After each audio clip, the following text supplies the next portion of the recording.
carnival time, and throughout Latin America, groups are busy with last-minute rehearsals.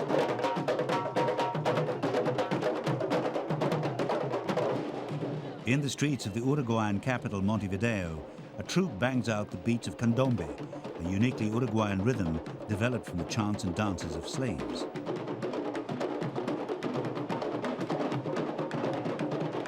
This year, there's a hint of protest. Uruguay is in the grip of a recession that's entering its third year and shows no sign of lifting. Many here have had enough. The Mercado del Puerto is a mecca for meat lovers from all over the world. The Mercado is one of Montevideo's top tourist attractions. Despite being high season, singers are left with nobody to serenade as tables lie empty. Uruguayans consume more beef per capita than any other people in the world. And it shows. Stalls cook meat of all tastes and sizes. Experts here insist there's none better. But with unemployment at an unprecedented 14%, meat lies uneaten. Carmen Pose's business has been running for 14 years. She says she has never seen such difficult times. We're a very small country that depends strongly on our neighbours. We depend on Brazil and on Argentina. If Brazil is suffering and Argentina is suffering, Uruguay falls. We don't have the economic power. For us to be well off, our neighbours have to be well off. Even last year, tradesmen say this wharf market was blossoming. The people that do make it still eat and shop, but the numbers are vastly down on previous years.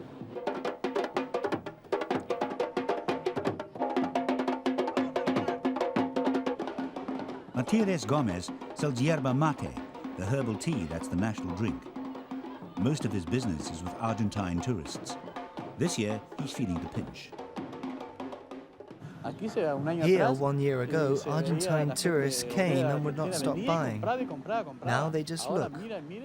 Of every 100 Argentines who come here, 10% actually buy. 90% just look, they don't buy. Last year, 80–90% would buy because they had the extra money for shopping. Now they don't. Montevideo is the elegant capital of a nation of 3 million people lying along the banks of the Rio Mar del Plata. Recession has taken its toll on heavy industry and employment. Like its two big neighbors, Argentina and Brazil, Uruguay was flooded by European immigrants in the 19th and early 20th centuries. The city is filled with legacies of that past. Uruguayans have long had the reputation of living far better and longer than their counterparts in virtually every other Latin American nation.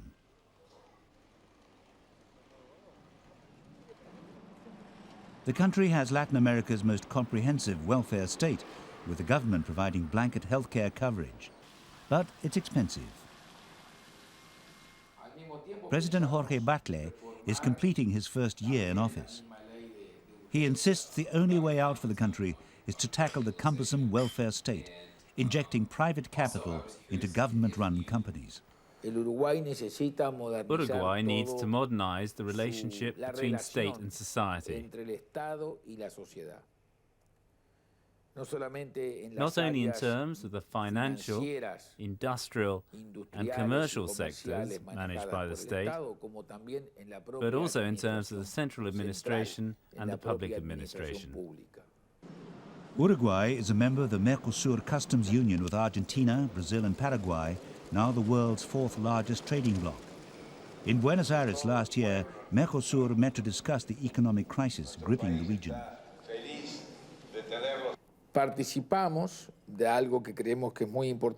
We're part of something we think is very important, the realization of macroeconomic common ideals.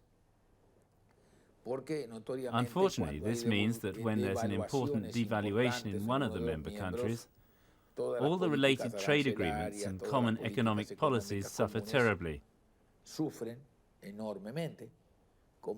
An example of this has been both with Argentina and Brazil, when they devalued their currency on January the 3rd, 1999, which led us to suffering throughout 1999 and 2000.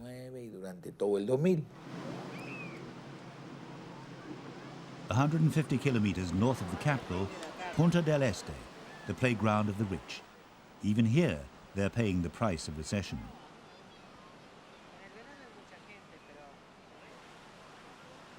Cheap package holiday offers and special hotel deals are opening up the beaches to all for the first time.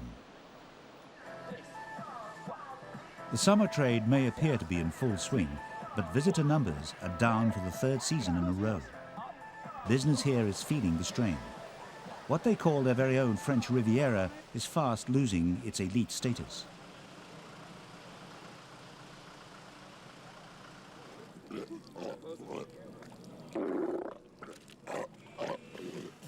In the harbour, seals still swim around undisturbed. All appears to be as normal, but fewer boats use the harbour these days. Some boat names hint at better times. But where wealthy Argentines once took a month or two off in Punta every year, most now just visit for the weekend. With their overvalued pesos pegged to the strong dollar, wealthy Argentines are increasingly holidaying in Europe, the United States and Brazil. But 75% of Punta's tourism is dependent on the Argentines, and reports of another slump in holiday sales has done nothing to lift the mood. The Palace Hotel, like many others, has reduced its rates by 15 to 20%.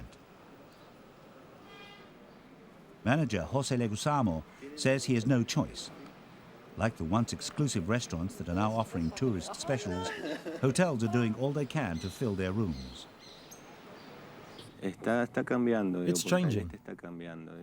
Punta del Este is changing. It's doing things to make it more available to more people, and so that it's not just a place for the elite. We've built five-star hotels with casinos where people are not charged an entry fee, like they are in other parts of the world. We've never had that here before. We're also building a massive shopping mall for the first time. We're basically doing all we can to ensure people from all sectors start coming here, and not just those who have a lot of money. Many businesses here are going the way of their counterparts in Montevideo. Shop space like this used to be at a premium. Now it's almost impossible to fill. Economic predictions for Uruguay this year talk of a 0% growth with a stagnant labour market. The trappings of wealth are still visible in Uruguay. Mardi Gras celebrations will be as noisy as ever over the coming week, but with confidence in short supply, many of this year's revellers may not have much to celebrate.